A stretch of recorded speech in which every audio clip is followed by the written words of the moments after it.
Fala galera, beleza? Aqui é o professor Bruno Marques e seja bem-vindo ao Desafio Semanal de Discursiva, um projeto em que eu escolho um tema desafio e trago a resolução desse tema desafio para você, né, junto com diversas dicas de prova para você conseguir um bom desempenho na sua discursiva, tá? Antes de começar a resolução, vou trazer algumas orientações gerais para que você possa aproveitar ao máximo esse tema desafio. É importante que você tenha acesso ao enunciado da questão, para que você possa praticar e só depois ver como eu fiz a redação. E aí você pode comparar para verificar se está boa ou não está a sua redação. Se você não recebeu o enunciado, tem um link aqui embaixo em que você pode se cadastrar para poder receber esse enunciado com antecedência e participar de todos os desafios semanais, beleza? Agora, se você também tá vendo o desafio aqui, mas queria temas mais direcionados para o seu concurso, eu te convido a conhecer a Biblioteca de Discursiva. É um sistema de questões em que você tem acesso a mais de 10.000 questões discursivas e várias delas já com resoluções em vídeo, né? Então, se você quer um treinamento um pouco mais focado, dá uma olhada na Biblioteca Discursivas, beleza? Agora, fique com a resolução do tema desafio da semana.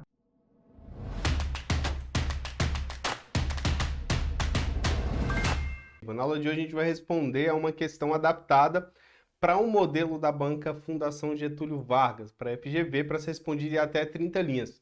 É uma questão desafio mesmo, porque ela é extensa, cobra um conhecimento denso, né? E para poder responder em 30 linhas, o candidato precisa utilizar técnica. E a gente vai falar sobre várias delas aqui. A estrutura dessa aula vai ser a seguinte: a gente vai analisar o enunciado, montar um rascunho eficiente e, por fim, trazer a proposta de resolução. Lembrando que essa é a mesma estrutura que você vai usar no dia da sua prova. Você vai pegar, analisar a sua prova, montar um rascunho e depois montar a proposta de resolução, que é justamente a folha de resposta definitiva, que vai ser avaliada pelo examinador, beleza? Então vamos lá, sem muita enrolação. Você já leu o enunciado é esse. Ele está no modelo da banca FGV, mas ele foi adaptado da FCC para a Assembleia Legislativa de Sergipe em 2018, tá? Aqui a banca ela conta uma história para a gente. É o que a gente chama de situação hipotética. Esse tipo de enunciado é muito comum em estudos de caso, em que a banca ela vai citar um caso para que depois ela possa cobrar o conhecimento técnico do candidato acerca daquele caso. E aí, depois que ela cita o caso, ela traz aqui o nosso comando das questões e os tópicos. Comando da questão e o tópico. No comando da questão, ela diz o seguinte: considerando os elementos acima, à luz da Constituição Federal e da jurisprudência do STF, responda justificadamente. Aí ela traz aqui 3 tópicos para poder responder. No primeiro tópico, ela pergunta o seguinte: é legítima a pretensão de responsabilização do deputado estadual de oposição nas esferas civil e penal em virtude do discurso proferido no plenário da Assembleia? Então, primeiro ela quer saber se é legítima e depois, e em virtude de sua divulgação por meio das redes sociais? Então ela quer saber se é legítima a ação contra um deputado que proferiu, palavras de ataque a outro deputado, no plenário, Então, se é legítima aquela no plenário, e se é legítima também aquela que ele fez em rede social. Então, a banca ela pede para poder avaliar nessas duas perspectivas. Então, aqui a gente tem, na verdade, 2 subtópicos, o subtópico 1 e o subtópico 2, beleza? Depois, o Ministério Público de Contas, está legitimado a adotar medidas judiciais visando a responsabilização civil e penal do deputado estadual líder do governo? Então, cabe ao Ministério Público, adotar essas medidas judiciais. Então, o pedido que o deputado, que sofreu ofensa fez para que o Ministério Público impetrasse uma ação civil e penal, é competência mesmo do Ministério Público de Contas, e é que você vai ter que saber, qual é a competência do Ministério Público de Contas, qual é o limite dessa competência, de forma mais profunda, qual é a diferença entre o Ministério Público comum, que é o Ministério Público Federal, Estadual e todos os outros tipos, e o Ministério Público de Contas, Então é importante você conhecer essa diferença. E por fim, cabível a instauração de processo para declaração de perda do mandato do deputado estadual líder do governo pelos motivos e da forma requerida pelo deputado da oposição. Então, aqui é meio que uma conclusão, né? Ele quer saber se realmente a instauração do processo é cabível de acordo com os motivos e com a forma requerida, né? Então, se está correto ou não está. Então, ele pede uma análise realmente da situação hipotética, delimitando o que ele quer que você avalie diante da situação. Isso tudo para ser respondido em 30 linhas. Então, é uma questão densa, é uma questão grande, que se o candidato não tiver estratégia, tá? E não delimitar ali um quantitativo de linhas para cada um dos tópicos, ele pode acabar se perdendo, né? E eu corrigi algumas redações desse tema já, e alguns candidatos não tiveram muito espaço para poder discorrer sobre o último tópico, porque acabaram se perdendo ali no início. Então, estratégia nessa questão é fundamental. E para poder montar uma estratégia adequada, a gente precisa montar primeiro aquela estrutura argumentativa de um texto dissertativo, né? Deixa eu colocar tudo aqui para você ver como é que ficaria, tá? O assunto é direito constitucional, competência dos Ministérios Públicos de Contas, do Tribunal de Contas e etc. E esse assunto aqui nem é tão relevante para essa prova. O que a gente vai precisar aqui é do tema e da tese, né? Numa situação hipotética, ou seja, numa questão, estudo de caso, o tema, ele é a situação em si. Então, é um mini resumo daquela situação. E a tese é o objetivo daquele documento. Se ele está pedindo para você analisar uma situação, ele quer que você, que aquele documento ele vai servir para embasar uma decisão. Então, normalmente, nesse caso aqui, por exemplo, a tese ela é a análise da situação, né? Então, ó, o objetivo do documento é o quê? É analisar a legitimidade das ações civil e penal contra o deputado estadual. E a gente pode até agregar aqui sob a luz do quê? Sob a luz da Constituição Federal e sobre a luz da jurisprudência do STF, que estava lá no comando da questão. Então, a gente tem que analisar essa situação, avaliar essa situação com base, né, nesses normativos e nessa jurisprudência. Beleza? E os tópicos são aqueles que a gente leu. Então, a gente já tem aqui a estrutura completa. O que você vai precisar fazer? Você identificou que aqui tem o tópico, subtópico 1 e o subtópico 2, né? Então, quando você for montar o seu rascunho, você vai colocar lá, tópico 1, subtópico 1.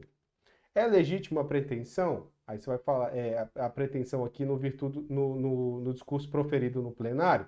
Aí você vai falar, não. Depois, 2. É possível em virtude da divulgação em mídias sociais? Também não. Aí você vai falar, por quê? Né? Você vai fundamentar, por que que não é? E você vai dizer que o recurso de autoridade. Então, com base em quê? Com base na Constituição, com base na jurisprudência do STF. E aí a mesma coisa aqui no tópico 2. Você vai responder, nesse caso só tem um subtópico, né? Sim ou não? O Ministério Público está legitimado? Aí você vai colocar, não, não está legitimado. Por quê? Com base em quê? Em qual recurso de autoridade?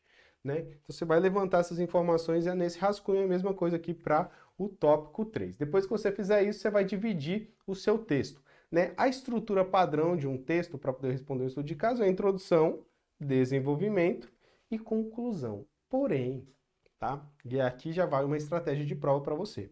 Na banca FGV, quando ela cobra uma situação dessa de estudo de caso, ela quer avaliar o conhecimento técnico do candidato. Então, a maior parte da pontuação vai ser direcionada para a questão técnica, né, da resposta. Por isso, né, como a gente tem um limite de linhas, o candidato ele pode optar por simplesmente não fazer introdução e conclusão. Foi por isso que eu coloquei aqui 0 linhas de introdução, 0 linhas de conclusão. Né? Por quê? Porque ele pode pegar e direcionar 10 linhas para responder a cada um dos tópicos. Então, a gente vai ter aqui 3 parágrafos de desenvolvimento, cada parágrafo 10 linhas para somar as 30 linhas. Né? Porém, como é possível responder e ainda sobraria algumas linhas, então a gente faz a introdução. E aí, nessa estratégia de prova aqui, o que a gente fez? A gente fez uma introdução, respondeu aos tópicos, mas mesclou esse último aqui. Então, a gente transformou a resposta ao último tópico, que é bem uma conclusão sobre a situação hipotética, na conclusão. Né? Então, a gente não tem um parágrafo de conclusão propriamente dito, porque a gente transformou o último tópico numa conclusão. Eu vou te mostrar como é que a gente fez isso aqui. Não é difícil, é muito simples, inclusive. É Só uma estratégia de prova para deixar o texto mais organizado. Então vamos lá, vamos montar aqui nossa introdução. A gente sabe que a introdução ela tem que ser curtíssima, porque são poucas linhas para desenvolver a resposta. Então, ó, trata-se de, é um elemento aí que a gente utiliza para iniciar essas questões, desses modelos de estudo de caso, beleza? E aí eu trago aqui a minha tese, já de cara. Eu não faço nem um mini resumo, porque eu não tenho muitas linhas, então eu já trago direto a minha tese. Qual é a tese? Trata-se de análise acerca da legitimidade de ação civil e penal contra deputado estadual, sobre a luz da Constituição Federal de 1988, eu já trago a sigla aqui, e da jurisprudência do STF, já trago a sigla aqui. Então eu aproveitei minha introdução para apresentar a tese e também para já listar as siglas que eu vou poder utilizar ao longo do meu texto e economizar espaço. Fiz a conclusão curtinha e agora eu já vou para a resposta ao tópico 1. Então, é legítima, né? Ele pergunta aqui, e aí a gente vai utilizar aquela estrutura de parágrafo de desenvolvimento para estudo de caso, para a questão que cobra a situação hipotética, né? E é o parágrafo com um tópico frasal de resposta objetiva. Dá uma olhada aqui, ó, né? Só para você que está ouvindo, talvez eu falo tópico frasal objetivo, né?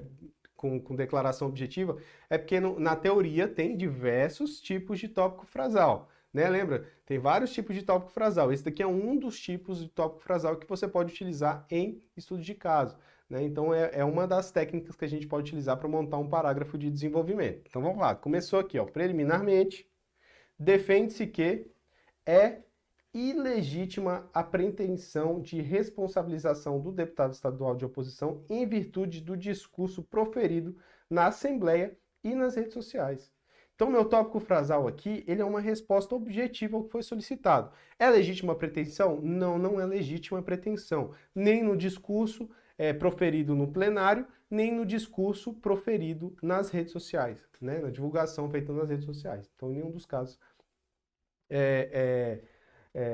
devido. Aqui está discursivo, mas é discurso. Isso aqui é coisa de professor de português, discursivo, né? Isso aqui é discurso, tá? Beleza? O bom é que na FGV a gente comete erros de gramática e o impacto nessas questões técnicas, assim, eles são bem pequenos, assim, então não teria um problema muito grande. O que é importante mesmo é você conseguir responder de forma bem fundamentada o que ele solicitou. E para isso a gente monta o nosso argumento principal, né? Então aqui no tópico frasal a gente aprendeu, a gente respondeu. Tá certo? Tá? Agora precisa fundamentar a resposta. Não adianta só responder e pronto. Então qual é o fundamento? Conforme consta na Constituição Federal, ó, só utilizo a sigla, né, já economizando espaço. Isso aqui é o meu recurso de autoridade, que a gente já inicia o parágrafo com ele. Os deputados e senadores são invioláveis civil e penalmente por quaisquer de suas opiniões, palavras e votos, independentemente de proferir tais opiniões dentro ou fora da Casa Legislativa, desde que tenha nexo funcional com o cargo. Beleza? Então, isso aqui é o que a gente chama de argumento principal regra, tá? Na estrutura de uma resposta de estudo de caso. Então, é o que a gente chama de regra. A gente trouxe a regra. Agora, a gente tem que analisar essa regra, né, no caso concreto. Então, vem, ó, no caso concreto, verifica-se que o discurso do deputado estadual da oposição partiu de elementos constantes de relatório do Tribunal de Contas do Estado sobre irregularidades na celebração de contratos pela administração. Logo, era coerente com a função desempenhada no cargo, né? Se é coerente, possui nexo funcional. Se possui nexo funcional, ele não pode ser penalizado, né, pelas opiniões, palavras e votos referentes a esse. Então, a gente utiliza aqui a parte do argumento principal chamado de caso concreto. Então veja que no final eu tenho uma resposta objetiva, então o examinador já sabe qual foi o meu posicionamento, eu tenho o fundamento com base na regra e eu tenho a análise do caso concreto, eu tenho a aplicação da regra no caso concreto, entendeu? Então eu fecho toda a minha argumentação, eu fecho todas as possibilidades de um padrão de resposta. E a banca valoriza muito isso, né, essa organização. Por quê? Porque fica fácil dele corrigir. Já no início, ele já sabe qual foi a sua resposta. Aí ele, a resposta está certa. Deixa eu ver se o fundamento está certo. Opa, o fundamento já está aqui. Constituição Federal já citou. Opa, legal, ele analisou com base no caso concreto? Analisou. Então, nota máxima no tópico. Beleza? Vamos fazer a mesma coisa aqui no tópico 2. Ó, importante frisar que só um elemento coesivo. Aí ele perguntou, o Ministério Público de Contas está legitimado a adotar medidas judiciais visando a responsabilização civil e penal do deputado estadual e do governo? Aí eu já vou responder. Importante frisar que o Ministério Público de Contas não é legítimo para adotar medidas judiciais visando a responsabilização civil e penal do deputado estadual, líder do governo. Então, no meu tópico frasal aqui, eu já digo, já respondo. Exatamente igual eu fiz no outro. Respondi. Adianta só responder? Não, eu preciso fundamentar. E para isso, eu monto aqui o meu argumento, né, principal. Meu argumento principal começa com um recurso de autoridade. Então, segundo o entendimento do STF, recurso de autoridade. Aí aqui eu destaco para você um detalhe. Olha aqui. Eu coloquei aqui Supremo Tribunal Federal, né? Mas se a gente olhar aqui, ó, a gente já tinha criado essa sigla. Então, aqui eu não preciso colocar Supremo Tribunal Federal. Eu posso colocar só STF. Essa é uma estratégia, principalmente em questões assim com 30 linhas, para você economizar espaço, beleza? Então você utiliza a sigla para poder economizar espaço e desenvolver melhor a resposta, que é isso que vai te dar nota lá no final, né, no seu espelho de correção. Então, trago aqui o meu recurso de autoridade e digo: a atuação do Ministério Público junto ao Tribunal de Contas é restrita ao âmbito daquela Corte de Contas, ao qual ele é administrativamente vinculado. Logo, ele tem por função exercer a fiscalização dos bens públicos, dos gastos públicos, do orçamento, entre outros, e atuar no âmbito do Tribunal de Contas. O que eu fiz aqui? Eu trouxe a regra, tá? Eu trouxe a competência do Ministério Público de Contas. Ó, ele é legitimado? Calma aí, vamos ver. Quais são as competências do Ministério Público de Contas? Ó, o Ministério Público de Contas, ele é vinculado, né, ao Tribunal de Contas. Ele atua dentro do Tribunal de Contas para garantir a ordem jurídica dentro do Tribunal de Contas, mas ele é subordinado administrativamente.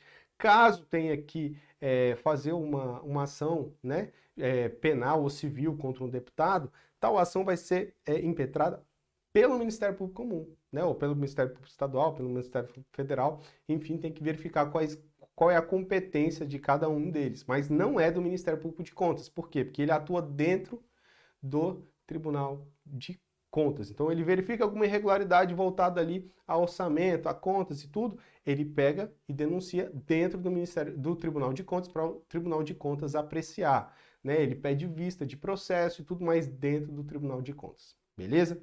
Massa. Fiz aqui a regra, agora eu faço o quê? O caso concreto.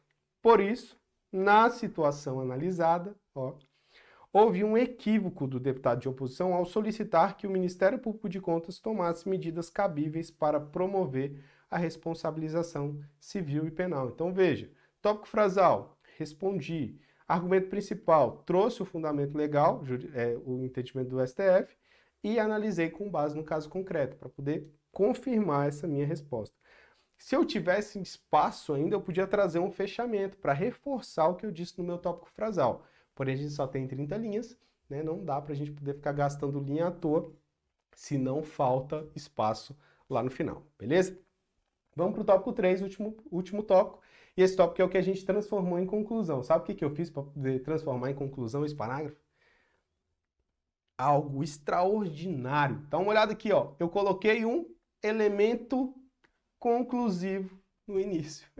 Só isso. Então, eu coloquei aqui um por fim, que é um elemento conclusivo, para ficar com cara de parágrafo de conclusão. Mas, na verdade, ele é a resposta ao tópico 3. Então, a banca pergunta: é cabível a instauração de processo para declaração de perda de mandato, pelos motivos e pela forma requerida pelo deputado de oposição? Aí você vai falar: por fim, a instauração de processo para declaração de perda do mandato do deputado estadual líder do governo não é cabível. É cabível, Bruno? Não, não é cabível. Respondi. Mesma estrutura, tá vendo, gente? Que fácil, é a mesma estrutura, não é cabível. Agora eu vou trazer o meu argumento principal. Primeiro eu faço o quê? A regra. Então, ó, a Constituição Federal, opa, porque essas duas barras aqui é só uma. A Constituição Federal de 88 preceitua que, então, Constituição Federal de 88, meu recurso de autoridade. O deputado só perderá o mandato, entre outras ações, se realizar procedimento que for declarado incompatível com o decoro parlamentar. Caso isso ocorra, a perda do mandato será decidida pela Assembleia Municipal, assegurada a ampla defesa. O que eu trouxe? A regra. Quais são como que o deputado ele pode vir a perder o mandato, né, quando o procedimento que ele adotar for declarado incompatível com o decoro parlamentar. Agora eu tenho que analisar o caso. Então, ó, no caso narrado, o motivo do pedido não se caracteriza como incompatível com aqui é separado, com o decoro parlamentar, nem se encontra nas causas de perda de mandato previstas na Constituição Federal, que lá tem várias causas, esse decoro parlamentar é uma delas. Não se encaixa. Ademais, a forma em que foi solicitada por meio do Ministério Público de Contas não foi adequada, né? Porque a gente falou que não é competência do Ministério Público de Contas. Então, eu digo que não é cabível, né? Trago a regra informando quais são os casos para perda de mandato, analiso o caso sob as perspectivas do motivo, digo que o motivo não caracteriza uma incompatibilidade com o decoro parlamentar, e com a forma. Ademais, a forma por meio do Ministério não foi adequada. E aí eu finalizo meu texto, acabou minhas 30 linhas.